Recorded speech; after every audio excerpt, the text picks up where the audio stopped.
Well, welcome back, watch people, and welcome to the pilot episode of what I hope is going to be something that is long running, both for me and for you and for everyone out there in the watch world. This is the new Watch People's Watch Show, and this is something that I want everyone to be able to take part in. Now, I've got so much planned. I've already got some great interviews in the can, ready to come your way. I've got all sorts of things lined up for you guys, and I want you to take part. Now, what do I mean by taking part? If you've got a story that you think other viewers would enjoy, you can email that to me. You can send it to me in a voice format, an audio format, a video format, however you'd like to send it to me. You can do that via email right now, but for future shows, I will be getting a new dedicated telephone line that you can WhatsApp me your messages and your comments, etc., etc., and I will include the best ones alongside the rest of the show, and you will be a part of this community watch show. But there are one or two rules attached to this. I'm going to be working hard for you, and I want you guys to do one simple thing for me in return, and all that is a click of the finger on the like button. In fact, this show is going to have some rules, and until this particular video gets 500 likes, an absolute minimum of 500 likes, I will not even start to begin work on episode 2. So it's really up to you guys as to how far this show ultimately goes. Now, in the future, you'll be able to WhatsApp me your photos, your messages, your videos, etc., etc. I really do want to make this a proper Watch People's interactive show where you can play as big a part of this as I do. Now, in our first episode of the Watch People's Watch Show, we have a little feast for you, and that is, what do we have coming up, guys? We've got Giles Waite from Watches of Distinction. You might remember that Giles and his wife Ellie were recently subject of a vicious robbery at their home. Well, today I'm going to get into that a little bit more with Giles, but more importantly, he is going to introduce himself to you, tell you, I should say, what it's like to be in a watch business and give you the benefit of his 30 plus years in the business. And there's also one or two little pretty neat surprises in that interview, get my teeth in properly. We are also going to be going across the Atlantic. We're going to be talking to Federico from Federico Talks Watches. A lot of you guys will already know him. And we're going to get an update from the London Watch Show, Charlie at the London Watch Show, which of course that was been postponed from the 3rd and 4th of April. That's going to be put forward now, or back, is it?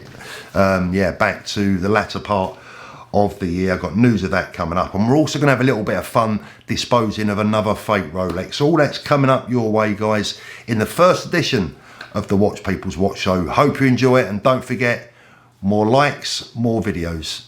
So let's get into the first video of today, the first interview, and that's going to be with Leamington watch dealer Giles Waite, a good friend of mine, a good friend of the show, a very nice gentleman indeed, and someone that was subject of a pretty horrible robbery just recently.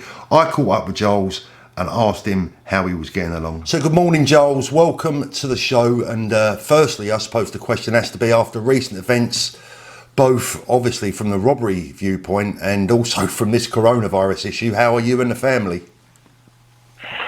Morning, Paul. We're all right, actually.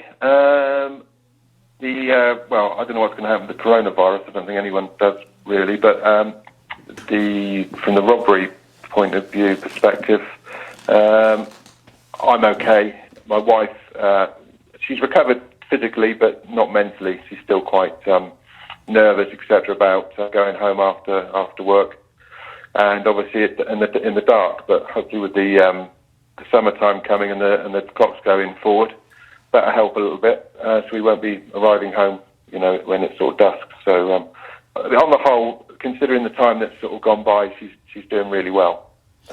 Has there been any news from the police so far at all? Yeah, we don't know. They don't tell us very much, to be honest, but we have an inclination that things are going quite well, and names are being sort of passed to them that could be involved in this. So I think you could say we're optimistic.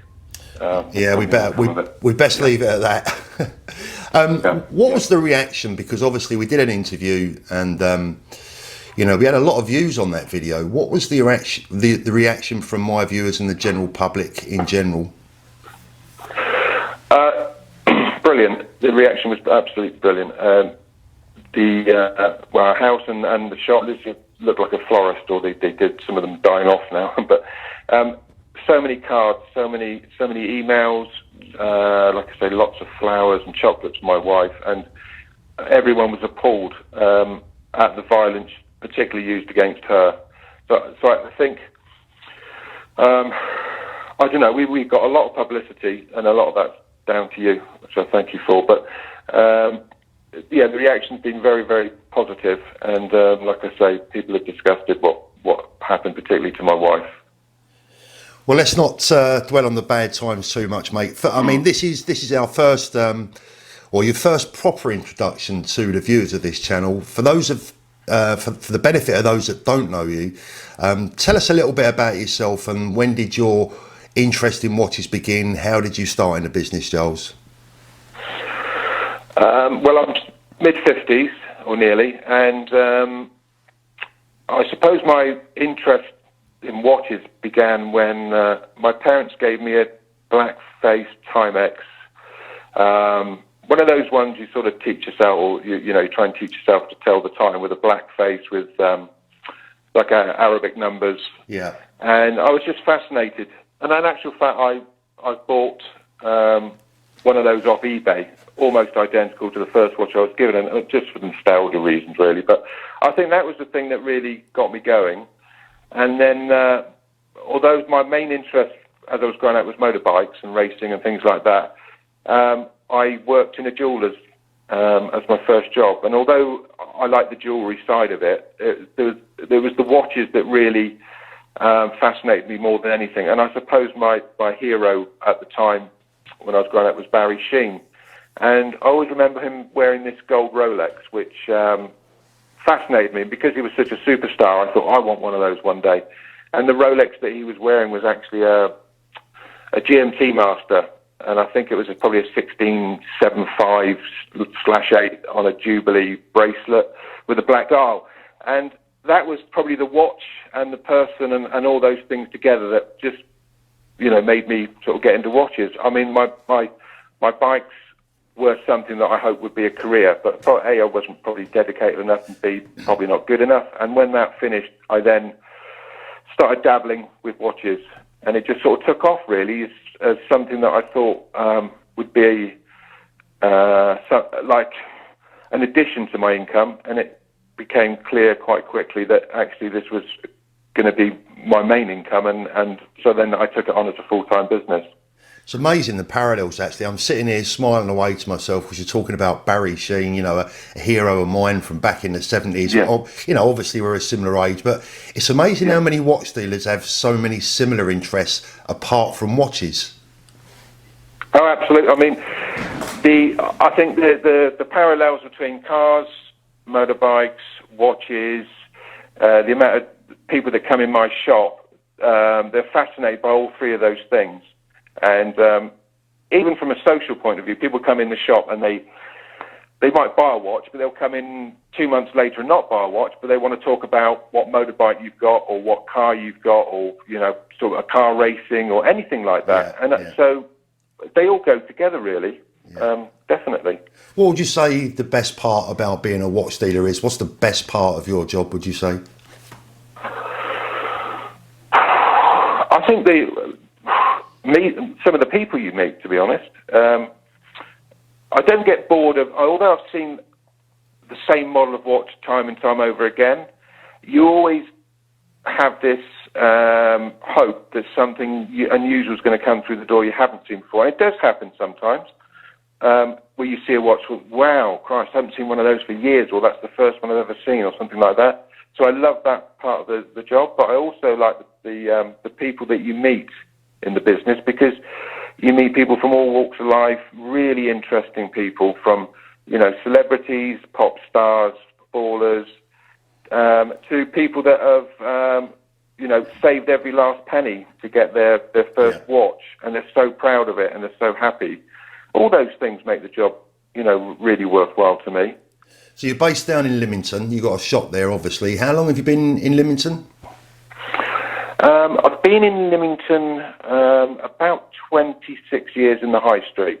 trading from the high street. Before that, I was doing sort of antique markets, and I used to do a regular stall down at a market in Wimborne, a covered market in Wimborne. I was down there for probably about 10 years. So probably overall about 35 years in the trade, 37 if you count working at the jewellery shop, but 35 working pretty much for myself and 26 in Lymington.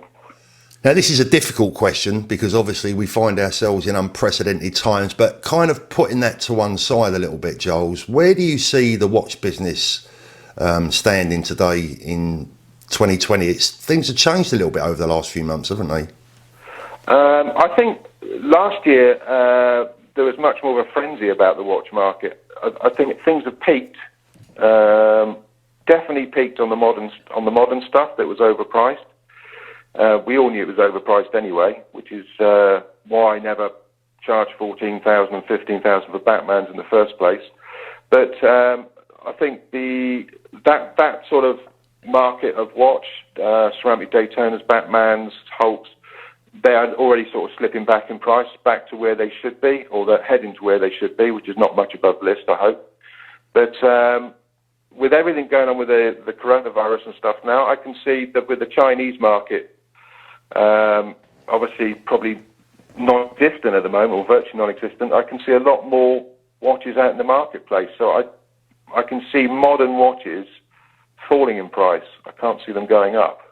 And the demand, like there has been in waiting lists, I think will diminish by some sort of margin.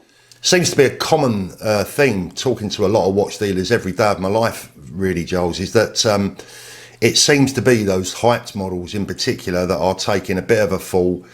To be honest with you, you said something a minute ago that is really quite revealing. You said you hope they get down to not more above or not much above list like they should be. Now, that's an important message for the public, because I think a lot of the watch buying public feel that if we're going to call ourselves grey market dealers, and I'm not a lover of that expression, I prefer professional pre-owned watch dealers, but we're not the ones driving these prices, and I'm always trying to preach that. We would prefer to be buying lower and selling lower. Yeah, definitely. I mean, I think the problem is that if someone sees a Batman on your website, just say it's 12,500. A lot of these people actually think that you've bought it for list and you're making £5,000 on it. What they don't realise is the person that isn't a watch dealer has bought that watch at list and has flipped it over to make 5,000 or 4,500, and you'll be lucky to get 500 or more profit as the grey dealer. But it makes the grey dealer look like the one who's the greedy so-and-so. But behind all these grey dealers are the people that are supplying them, that are making the real money, that are not actual dealers and are not paying VAT and they're not paying tax, and they're operating out of their bedrooms or doing a normal job, and they're earning this as income tax-free on the sideline. So it's not the grey dealer's fault at all, and the grey dealer doesn't control the market. The market is controlled by people, I think basically people on forums and things that sort of like propel the market and think that these watches are rare. And it doesn't take more than a couple of minutes to go on Chrono 24 and see that there's 600 or 700 Batmans for sale to realise actually these aren't particularly rare watches. You know, it's all driven by hype. Funny you should say that. I checked yesterday on Chrono 24 and there were 1,141 Batman and Batgirls if you combine the two models. Really? Yeah, exactly. And when you think about how long the production run's been, that's a lot of watches. I mean, if you looked at something like a 16-8000 sub, you'll find there's probably about 15 on there, but they're £4,000, £5,000 less than the Batman. I don't see the logic in that personally, but there we are. Are you doing much online, or is it predominantly in-store, your business? We don't actually sell online. Obviously, we've got a website, so people look at the website, they phone us up. We don't do card transactions over the phone; it's bank transfer, or the person needs to come to the shop with a credit card. So basically the website is the catalogue, but a lot of people do come into the shop. Once they've been here and they're sort of comfortable and confident about the business, then a lot of them will just buy over the phone, because obviously if they're not happy with what they buy, we would refund them anyway. So initially it's the website, I think, that gets the clientele.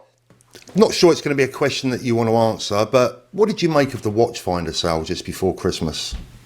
I sort of find it quite strange, but B, I think if I'd bought a watch, just say I'd bought a watch for £15,000, because that's how the market is for that particular watch, probably a lot of that actually generated by Watchfinder, by having a good big stock and sort of controlling the market as much as they can, and then to see it on there for $11,950, the same watch, I think I'd be pretty gutted myself. And I don't know whether it made me want to go back to them and buy another watch. That's my take on it. I thought it was quite a bizarre thing to do, because I don't know whether they were desperate for cash flow or what the whole point of it was, because it doesn't look good, in my opinion.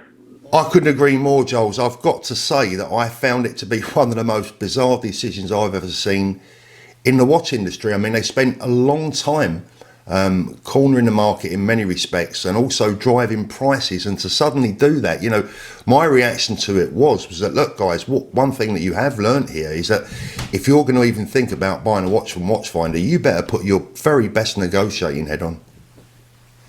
Oh, definitely, because we know what margins most dealers work on, which are pretty small, if you want to turn watches over and sell them. But when someone can sell a watch £3,000 less, it does sort of, I don't know, I suppose it does show the public that maybe their margins are quite big, because presumably they don't pay any more than I would for a watch, and I think in a lot of cases they pay less, but they sell for considerably more. So the difference between the two obviously is the profit margin.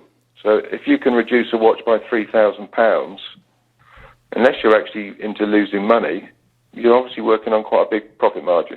Yeah, exactly. I mean, I can't remember the last time I had a still sports Rolex that I made £3,000 on. I mean, I'm sure you're the same. Yeah, I think if you got 10% out of a sports Rolex, you're doing pretty well. And then obviously normally you'd have to take the VAT and everything out of that as well. Yeah. And give a warranty. So if you want to sell it and be competitive. Yeah, exactly. So obviously, after what we've been saying today, I've got to say that for any sort of budding watch dealer out there, I think you're probably going to agree with me that it's harder to get into the business these days. It's not really the greatest of times. I get a lot of emails from people saying, Paul, I'd love to get into the watch business. And I don't like to sound negative, because I'm always happy to encourage people into the business, but I have to tell them right now is probably not the best of times. Now's the time really for the more established and the people that are already out there and have got a reputation. I think it's hard for anyone getting into the trade these days. I think it will. I mean, I don't know. I know you probably started even before me, Paul. But when we started out to be a watch dealer, sort of had some respect telling people you're a watch dealer. But now, because there's so many people doing it, and it's almost more like a commodity thing where there's two ways of watch dealing. You either just buy something with box and papers, and you know where it's come from, and you just sell it straight. You don't need any knowledge about watches. It's a commodity. It's a bit like having a can of beans. You buy it for 30p and you sell it for 40p. It's almost a little bit like that. I think that the ones that will, and I can see a lot of these dealers, the flippers and things like that are operating under the radar. I can see a lot of these guys going by the wayside when the business becomes more difficult again. And the guys that have been established with knowledge, and the knowledge to me is key on being able to sustain a business, and I think a lot of these guys don't have in-depth knowledge. I'm not saying there's not young guys out there that don't all have. There are some that do have, of course, but there's a lot out there that don't. And I think the ones that have been doing this a long time, that have got real in-depth knowledge, will survive. And it's a good business. But like I say, like you said, I tend to agree. To come into it now, I think it's very, very difficult, and it's so competitive. There's so many people doing it. The margins are so small. If you want to sell stuff and turn it over, you've got to work on really small margins, you know. And from a safety point of view, it's very, you know, as I found out, it's a very dangerous business. And I certainly wouldn't want to be operating a business like this from my bedroom or meeting people in car parks. You know, that's for sure. That has and the to be. overheads of a shop, as we know, are expensive. Yeah, that has to be, without a question, the worst part of our business, isn't it? Yeah, yeah. And why I gave it up. I think, you know, when I spoke to you the last time, I seriously did think about throwing the towel in, and it still goes through my mind now, because I think, is it really worth it? But my son and possibly my other son are sort of becoming involved in the business, and I'd really like to carry it on as a family business. But if it wasn't for my two sons, I would probably think about now jacking it in and finishing, because of what happened. But I'm trying to stay positive and keep going. So, Giles, I know you're a very busy guy, but before you go, I've got a couple more questions for you. The first one is, just tell me a little bit about your philosophy, your ethos as a watch dealer, and what you believe it takes to become a successful watch dealer and have longevity in the business.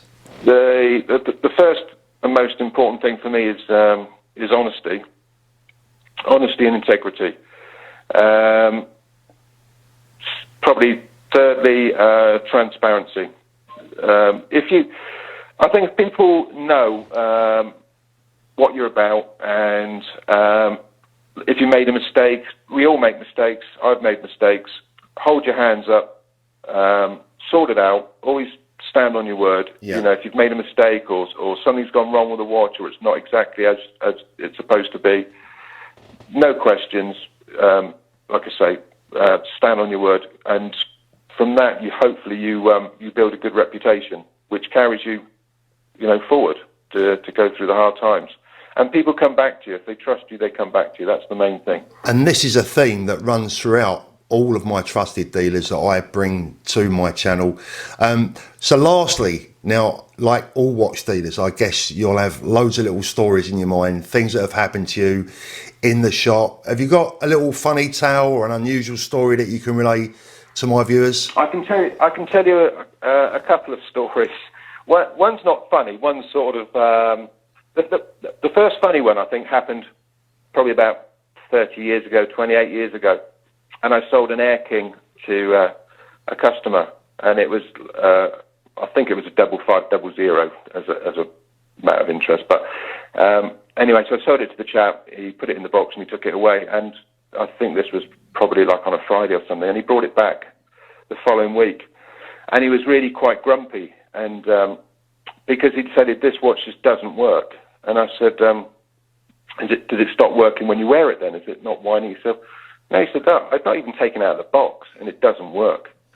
And I said, yeah, I said, it's automatic. It works on the movement of your wrist, so you have to... And he went bright red, and he was very apologetic, but yeah, so that was a really strange one. But I've had that a few times with people. I suppose that was probably my fault. I should have told him that he needs to wear it and wind it up, but that was the early days. But quite a few people are like that. They take the watch off for 2 days and say that it's stopped. But yeah, we get that occasionally. The other story that is a true story is I was actually in France in the Hotel Bristol, and I was lucky enough to be involved with the Bond film Quantum of Solace, and I was sat at the table with Daniel Craig, and he spotted my Daytona on my wrist, and he basically said, can I have a look at your watch? So I said, yeah. So I took it off and I showed it to him, and he said, can we swap watches for the evening? So I said, yeah. So I wore his 6538, and he wore my Daytona, which he later ended up acquiring, which is, you've probably seen it. It's a Panda dial. It's actually a 6265.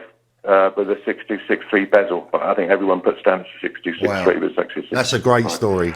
So that's something that I look back and I have to pinch myself that really happened, but it did. Mate, I've been telling stories on YouTube now for nearly a year, and you've just beaten me hands down with one little tale. Yeah, yeah, I've got a few like that.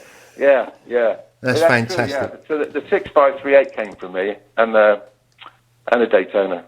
Yeah, Absolutely the brilliant. Daytona was my personal watch, but I was persuaded to let him have it, which I did. So, Giles, thanks so much for joining us today. If any of the viewers are interested in having a chat with you, meeting you, visiting your shop, I'll pop all the details up on the screen. Thanks very much for joining us, mate, and hope things look up for you, and I'll speak to you again soon, yeah? Okay, yeah, cheers, Paul. Thanks ever so much. Really appreciate it. Thanks. See you soon. So that was Giles Waite from Watches of Distinction in Leamington. I'll leave all Giles' details up. If you want to have a look over at his website, give him a call, have a chat. He's there to help as usual. That's a pretty neat story at the end, and there's not many people can say they sold a watch to James Bond. Right, let's get into the next section of the video, and that is another interview with Charlie Groom from the London Watch Show. I caught up with Charlie earlier today and asked him how are things progressing. So welcome back, Charlie. London Watch Show 2020 postponed obviously from next month. Have you got any news for us? What's the latest, mate? At the moment, Paul, we're just working forward in terms of getting everything in place. Obviously, at the moment, there's a lot bigger problems and concerns for everyone. But obviously, we've still got a duty of care to all of our existing exhibitors and absolutely. Ticket holders. So we've got a couple of dates in mind. They're not going to be as soon as what we said previously, but we really didn't understand the sort of scale of how much it's going to develop. To be honest with you, obviously, London's looking like it's going to be locked down, and so we're the main thing really at the moment is just working forward and getting everything in place. What I mean by that is floor plans. So we've got more space, obviously. But we've confirmed the full ballroom now. And we've got a few dates later on this year, between 4 and 5 months away, roughly. So same venue, different date. Same venue. Bigger space. Absolutely exactly the same exhibition, Yeah. but just double the size, Okay, basically. okay. And can you give us any dates yet, Charlie, or is it a bit too early for that?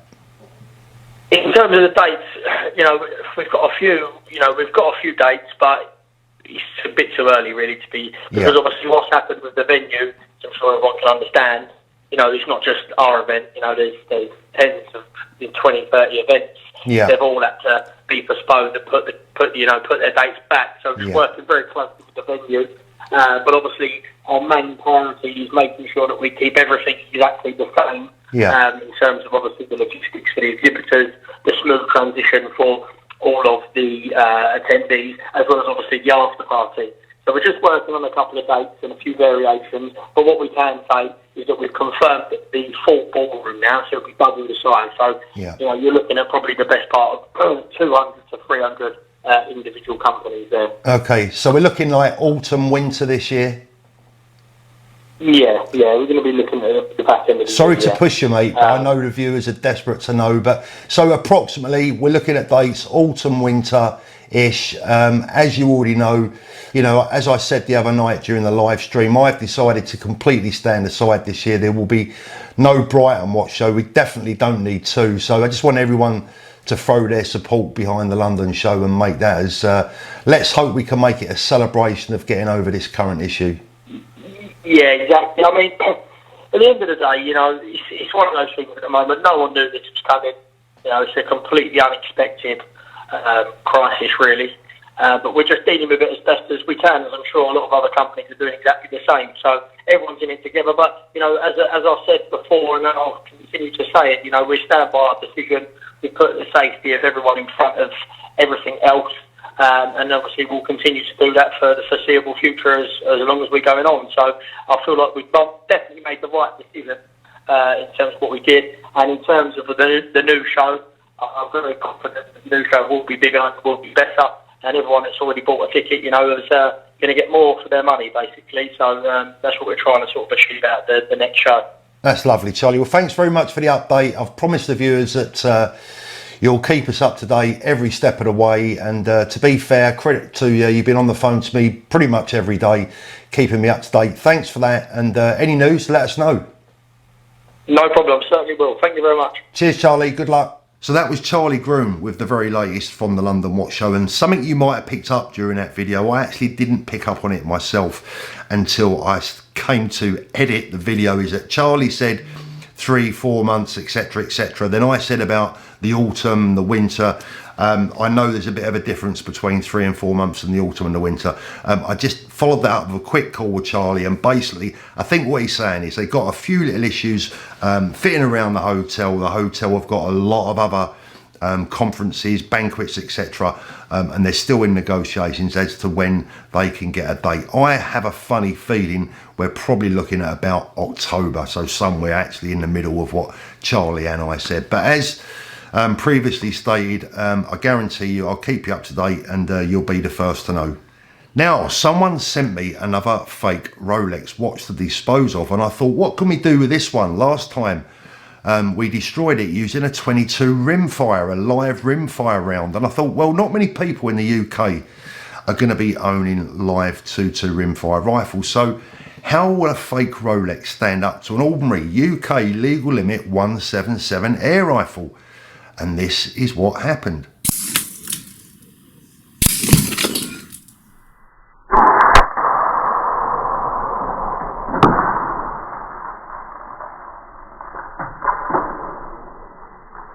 So there you go, guys, and I've got to admit that was quite a bit of fun. Right, so it's time for a special guest, and that is Federico Lossa, all the way over there in the United States, Miami, in fact. And Federico is, of course, a current watch dealer, fellow YouTuber, better known to most people out there simply as Federico Talks Watches.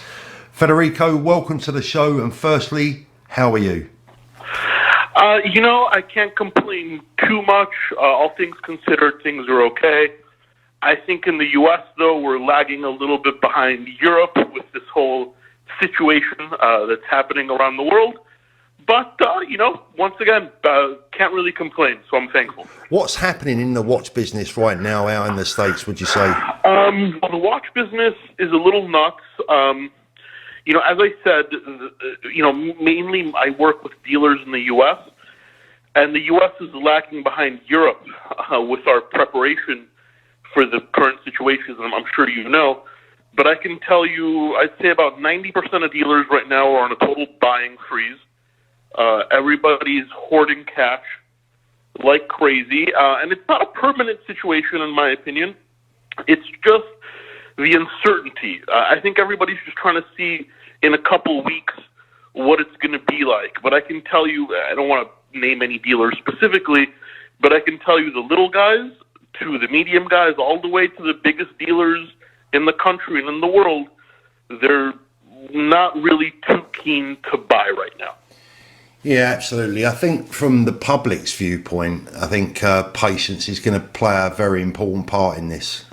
Agreed 100%. And also, but it's a weird situation because not only are dealers, and we're all talking to each other, not only are a lot of people not keen to buy, but a lot of people are being extremely vocal that they're refusing to dump stock as well. Yeah. They want to protect the market. Yeah. You know, and before anybody says, well, you know, that's insider trading or collusion, I'm just telling you the truth. You know, we all pretty much made an agreement to dump to ourselves before we dump to the public. Yeah, absolutely, and I think it's a commendable thing. I think it's the international brotherhood of watch dealers, if you like. I mean, certainly that's the feeling over here. All of the dealers that I speak to, they have no intentions of dumping anything on anyone. But ultimately, I think, you know, look, maybe if you are a private buyer, then there might be the odd bargain around. But, you know, patience. Oh, absolutely. Yeah. I mean, I'm, you know, my whole point is I think it is a good time as a private buyer to buy if you can afford it. Now, that's very important. You know, obviously preparation comes first, but if you're liquid and you can afford it, I definitely think you can get 10 to 20% of a lower price now. I just don't want people to think they're going to get 40 to 50% off, because that just isn't going to happen. On that subject, I know you've worked for ADs in the past, in your previous life, as it were. Out of the brands that you've worked for and the brands that you're experienced with, which of course are many, who do you think, if any, will have the most to worry about right now? I made a video about this 2 weeks ago, and I was pretty wrong, I'm going to admit publicly. I initially said I think the brands that are big in Asia have a lot to worry about. Longines, Vacheron, Omega, brands that are bigger in Asia than they are in the West. But it looks like Asia is pulling out of this crisis a lot quicker than the U.S. is going to. So honestly, I think everybody's going to feel the pain right now. I just think it's people that don't have cash reserves. Whoever was running on a shoestring budget, doesn't have liquidity in the bank. Who I don't know who that actually is, to be honest with you, but those are the people that are going to get hurt. What about the stores in the US? Have you noticed any difference in the activity around the stores? Oh, yeah, they're completely closed. Closed? All ADs are closed. Wow, okay. So that's a step further than here. In New York, LA, Miami. I can't tell you every single AD in the country is closed, but I can tell you that the vast majority are closed. And to add insult to injury, really, I guess, for everyone involved in the world of watches, it's ironic that this issue has cropped up after, a recent price correction in any case. So it's been a bit of a double blow for us all, wasn't it, really? It is. But, the worrying situation, I don't want to get political, Paul, but the worrying situation is unlike Europe, there's a limited amount of workers' rights in the U.S., so when ADs close in London, if they do close, a lot of people will keep their job. Here, everybody's pretty much getting fired. That's a different. It's a different economic system. Everybody here is what we call at-will labor. There's no working contract. So, if people shut down for a month, pretty much everybody just gets fired. Luckily, not only do a lot of watch dealers have cash, but if they don't have cash, our assets, you're part of the business, our assets are pretty liquid, right? Mm-hmm. So we can always call our other dealer pals around and ship some inventory if we need to, to free up liquidity. Yeah. What about Basel World? Basel obviously cancelled, not going to take place till the earliest now next year. What do you think about the releases, the 2020 collections that were due to be announced? How do you think they're going to trickle onto the market? Are they going to trickle or find their way onto the market? How do you see that taking place? Well, that's an excellent question. So before all of this happened, I thought they were just going to release them online. Press releases, Hodinkee, brand Instagram accounts, so on and so forth. And, if they still get released, which is an if, I still think that's the way they will be released, right? It's low cost, it's high exposure. So the internet, the brand websites and Instagram accounts is where it's going to happen. But honestly, I think pretty much any release is going to be postponed until, my educated guess would be September. What about, did you hear the rumor about New York? Have you heard that one at all? Many rumors. Which one? Well, I heard that there was going to be a private unveiling in New York, and then they were just going to release on the website. I'm talking about Rolex now, but Oh, okay. So yeah, I heard that rumor, and I believe I traced that rumor down to. And please correct me if I'm wrong. I could be wrong here, but I believe Everest Straps has a blog. Okay. And they publish that, and I love Everest Straps, but I just don't. I don't know what their sources are. I can tell you, having worked for Rolex AD for 5 years, Rolex don't leak anything. But obviously, I could be wrong. Yeah, I've always said that nothing's official from Rolex until it's official, until they say it's official. Well, exactly. And also, it seems a little strange that they would pick the New York boutique because, Paul, just so you know, I used to work in that boutique, and that boutique is 600 square feet. You put 40 people in there and it's full. Mm. So, yes, it's in the Rolex building. I'm sure they have other spaces. I don't know. It would be cool, but my take on it is it's probably just false. Probably just another rumour. So, I mean, we're trying sort of like, let's try and be positive for a minute, Federico. What were you hoping for from Rolex in particular this year? Was there anything in particular that you was expecting? I was a little bit jaded with Rolex. Yeah. I don't really see a whole lot too exciting being released. I thought, they're going to put a ceramic bezel on a two-tone Daytona, which would make sense because it's the only Daytona without ceramic at the moment. I think they're going to put the new movement in the sub, which is pretty exciting because new movements are, as a watch geek, who doesn't like that? Yeah. And maybe a re-release of the Milgauss. But to be quite honest with you, those are three pretty big things, and Rolex doesn't usually do such huge changes all in 1 year. Yeah. But I do think one or two of those three things I mentioned would have probably happened, will still probably happen. I'll tell you what seems to be a reoccurring theme for me with Rolex and Basel is that I always tend to forget that every year I'm pretty disappointed with what they do. I was probably expecting more. Well, I mean, Paul, but here's the thing. Me and you, you've been around watches your whole life. There's probably very few people I've ever met that have touched more watches than you have. And, in my age, I've been around watches for a very long time as well. I'm going to ask you an honest question. Is Rolex ever been an exciting brand? Yeah, mate, honestly, I was talking to Roman yesterday, Roman Schaff, and we was both in agreement about Rolex being our favourite brand from a sales viewpoint, but a long way really from being our favourite brand as a brand in itself. So bearing that in mind, what brands are exciting you right now in 2020? What was you looking forward to? Oh, sure. I'm going to say a lot of esoteric stuff from a collector's point of view, which might not be the best brands for a dealer, but Moser is really exciting me. Yeah. I love their dials, independent watchmaking, FP Journe. They're breaking sales records every day at auction, and Mr. Journe's always coming out with new crazy stuff. And also Omega. They seem to be pushing a lot of envelopes. I'm not going to tell you do I like everything Omega releases, but they don't seem to be scared of trying stuff out. I quite like them as well. If you had to put money on it, how do you see the rest of 2020 panning out? If I had to bet, listen, I think there's going to be a correction, particularly in Rolex. I think we're going to see a lot of smaller brands that were barely holding on. They're going to start to fold, and I think that's probably for the best.